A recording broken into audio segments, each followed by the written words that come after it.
ఢిల్లీలో వీధి కుక్కలకు సంబంధించి సుప్రీంకోర్టు కీలక ఆదేశాలు జారీ చేసింది.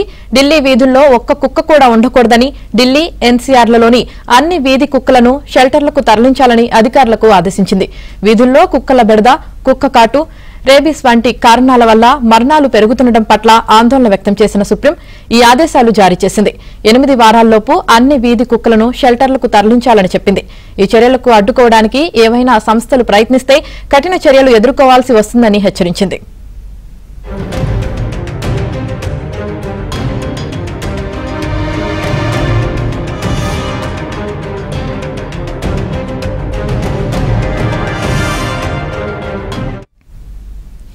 వీధి కుక్కల దాడుల వల్ల ఢిల్లీ ఎన్సీఆర్ల పరిధిలో రెబీస్ మరణాల సంఖ్య పెరుగుతుందన్న ఆందోళనలు వినిపిస్తున్నాయి. దీనిపై జస్టిస్ పార్థివాలా, జస్టిస్ ఆర్ మహదేవన్లతో కూడిన ధర్మాసనం విచారణ కొనసాగిస్తోంది. దీనిపై కేంద్ర ప్రభుత్వ వాదనలు మాత్రమే వింటామని, తమ ఆదేశాలకు వ్యతిరేకంగా జంతు ప్రేమికులు, ఇతర పార్టీలు, సంస్థలు వేసిన పిటిషన్లను విచారించబోమని అత్యున్నత న్యాయస్థానం స్పష్టం చేసింది. ప్రజా ప్రయోజనాలను దృష్టిలో పెట్టుకుని ఈ ఆదేశాలు జారీ చేశామని ధర్మాసనం పేర్కొంది. వీలైనంత త్వరగా ఢిల్లీలోని అన్ని ప్రాంతాల నుంచి కుక్కలను దూర ప్రాంతాలకు తరలించాలని అధికారులను ఆదేశించింది.